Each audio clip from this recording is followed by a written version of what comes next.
You know, I don't understand how you cannot be a geek about video games in this day and age. Video games are amazing. They're incredible. It's remarkable to me just how far this technology has come in such a relatively short period of time. You know what I mean? It's like if you went back in time to like the 70s, when all they had was Pong and Space Invaders, and you showed the people then the video games of today, they would be more impressed with these games than with the time machine that brought you back.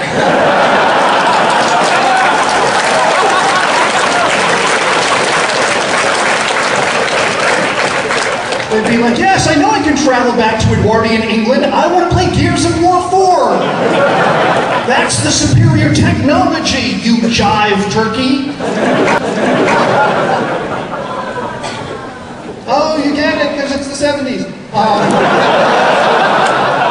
What's with the horns that keep going off? I hear those, and yeah, I feel like the Ewoks are going to start celebrating.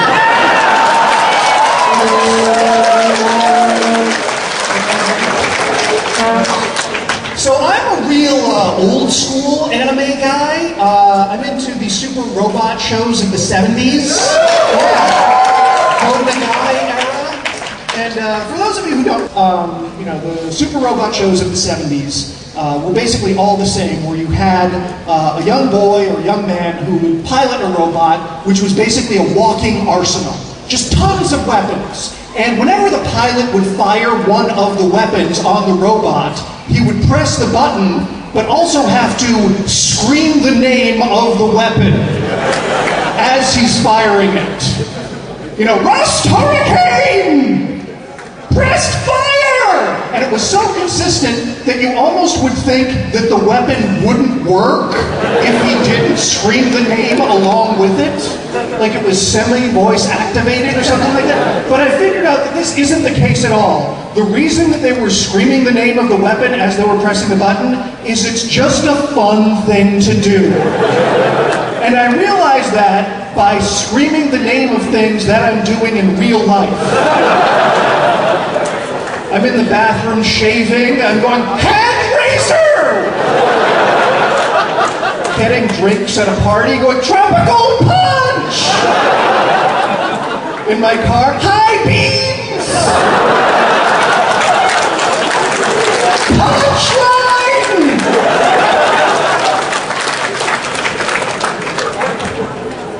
I actually collect Japanese toy robots. I collect a very famous line called Jumbo Machinders, and there was one I was looking for 13 years, and I went to Japan 7 times to find it, and finally one came up on auction on Yahoo Japan 4 years ago, and I did win it for $15,500.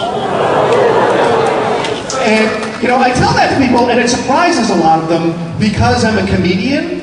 And a lot of people just assume that comedians are all penniless losers who couldn't afford something like that. Not realizing that some of us are savvy enough to realize that you don't need 2 kidneys.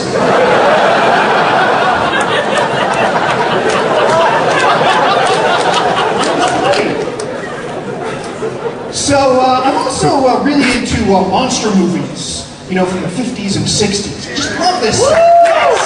And I'll tell you, I've noticed a fundamental difference between American monster movies and Japanese monster movies. In an American monster movie, you'll get a character like a credible, respectable fighter pilot. Okay, and he'll discover a monster, and no matter how much evidence he brings back to the base with him, no one ever believes him. You know, he's got photographs, skin samples, plaster foot casts. And everyone's going, yeah, monster, right, sure. Japanese monster movie, 4-year-old kid calls up the emperor saying he's seen Gamera, and they immediately send out the National Guard, no questions asked. There's just instant acceptance on the, a monster you say.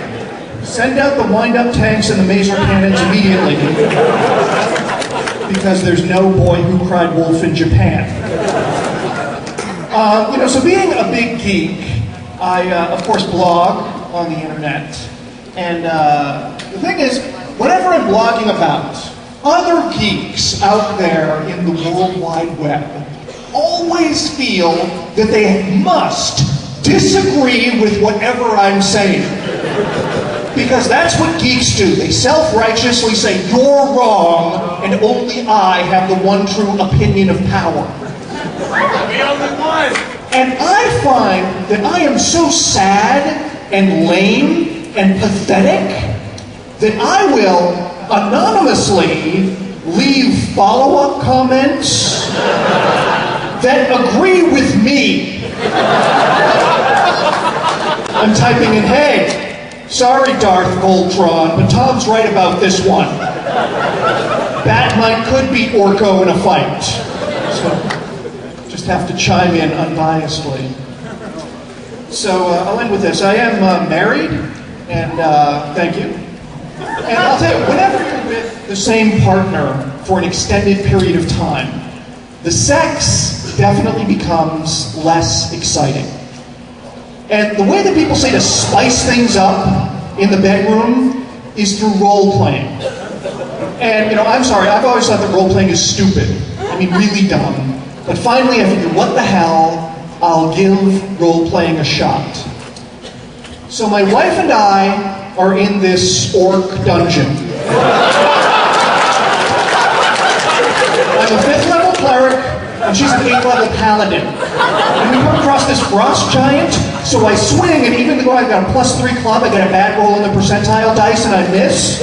And my wife, she pulls out this sword called the Equalizer of Grand March, which forces its opponents of extreme alignments to save versus death or be destroyed. So she swings and she kills it. And I'm like, where did she get this sword? She's just an 8th level paladin. I mean, what kind of Santa Claus dungeon master did she have before she hooked up with me? And I was so upset about the whole thing, I lost my erection. Thank you very much. My name is Franck. Comics and Comics is performed at Meltdown Comics. The first Friday of every month. It's on Sunset Boulevard. And comicsandcomics.net is where you can check us out. And thank you so much.